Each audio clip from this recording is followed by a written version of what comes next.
Assalamualaikum warahmatullahi wabarakatuh. Perkenalkan, nama saya Rifa Tahani. Saya dari Prodi Hukum angkatan 2024 kelas E dengan NIM 2024 0090 152. Jadi di sini saya akan sedikit menganalisis dan membahas tentang salah satu kasus yang sedang ramai akhir-akhir ini di Indonesia, yaitu kekerasan terhadap perempuan di Indonesia. Salah satunya kekerasan dalam rumah tangga atau yang biasa disebut dengan KDRT. Oke, tanpa basa-basi lagi, kita simak aja videonya. Langsung aja ya, kita masuk ke pembahasan.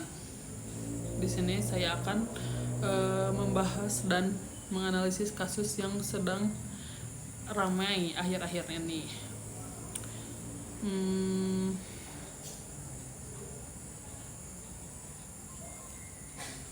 Di sini aku bakal membahas kasus tentang kekerasan terhadap perempuan di Indonesia, khususnya kekerasan dalam rumah tangga atau yang biasa kita sebut itu KDRT ya. Ini tuh masalah yang sangat serius dan kompleks. Jadi kita akan coba bahas dengan 3 sudut pandang, yaitu filosofis, sosiologis, dan yuridis. Bicara soal nilai dan keadilan, kalau kita lihat dari sisi filsafat gitu ya, pertanyaan pentingnya adalah apakah kekerasan dalam rumah tangga bisa dibenarkan karena budaya atau tradisi?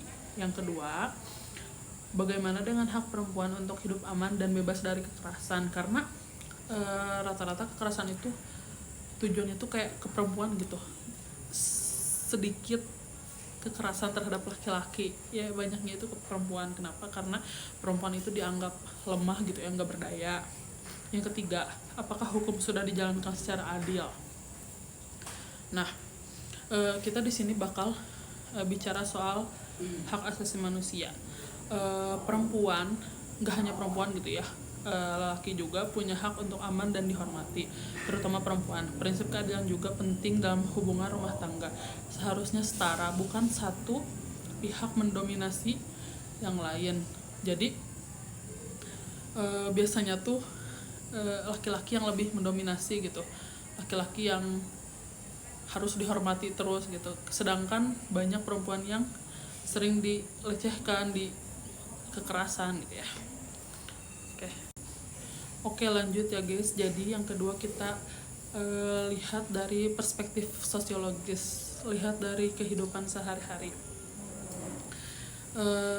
Dari sudut pandang sosiologi, kita lihat bagaimana kehidupan masyarakat dalam budayanya mempengaruhi terjadinya KDRT ini. Pertanyaannya misalnya, bagaimana dampak KDRT terhadap perempuan secara ekonomi dan sosial? Yang kedua, apa perbedaan pengaruh budaya patriarki dan stigma terhadap korban? Yang ketiga, sejauh mana peran keluarga dan lingkungan sekitar dalam mencegahnya KDRT? Kita ambil dari contoh kasusnya selebgram Cut Nabila dan suaminya tuh siapa kemarin, Armor gitu ya kalau nggak salah. Nah, jadi Armor tuh selingkuh, ketahuan sama Cut Nabila. Ya gimana gak ini ya, marah lah istrinya. Akhirnya suaminya gak terima, ya akhirnya suaminya tuh melakukan kekerasan. Kita lihat videonya aja ya, karena aku nggak terlalu nobar. Dilakukan oleh suaminya sendiri, Armor Toreador Gustivante. Penganiayaan sadis yang dilakukan Armor dibongkar Cut Nabila melalui unggahan Instagramnya pada Selasa 13 Agustus. Selain KDRT, Armor disebut kerap selingkuh dari sang istri. Armor sendiri merupakan sosok yang bukan sembarangan. Ia memiliki pekerjaan yang cukup mentereng, yakni seorang CEO dan founder PT Bisnis Cukur Nusantara di Bandung. Ia merupakan lulusan Universitas Al-Azhar Indonesia angkatan 2016. Arbor juga merupakan salah satu BPD HIPMI Jawa Barat. Meski begitu, Arbor disebut punya utang lebih dari 1 miliar rupiah. Hal itu diungkap oleh presenter Wanda Dwi Utari selesai video penganiayaan Arbor. Segitu. Nah kan dalam kasusnya tuh dilihat dari CCTV-nya gitu ya, Armor tuh kayak jatuh bes HP-nya, maaf, sorry. Armor tuh kayak nendang, mukul-mukul gitulah ya. Oke, terus yang ketiga, perspektif yuridis soal hukum dan penegakannya. Nah kalau dari segi hukum gitu ya, pertanyaannya jadi seperti ini.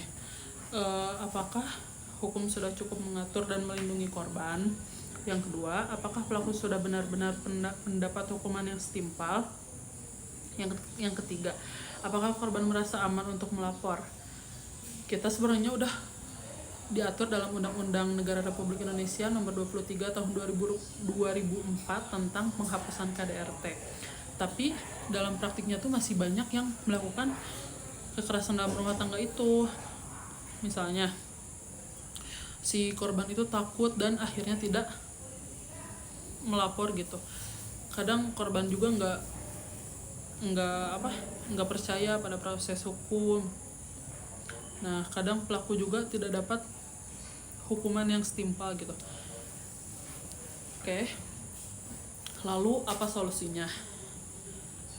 Solusinya ada beberapa langkah nyata yang bisa diambil. Yang pertama ada edukasi publik. Ubah pola pikir masyarakat lewat kampanye dan pendidikan, terutama soal kesetaraan gender. Oke, di sini aku gak bakal bahas kesetaraan gendernya ya, lebih ke kasusnya aja. Yang kedua, perlindungan korban. Sediakan lebih banyak layanan seperti rumah aman, konseling, dan bantuan hukum. Yang ketiga, penegakan hukum yang tegas. Hukum harus ditegakkan dengan adil, cepat, dan berpihak pada korban.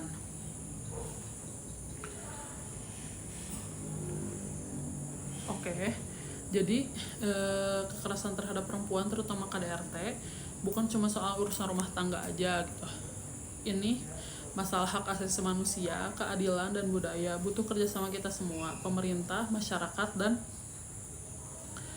keluarga juga buat menghapus kekerasan dan membangun lingkungan yang lebih aman bagi kita semua.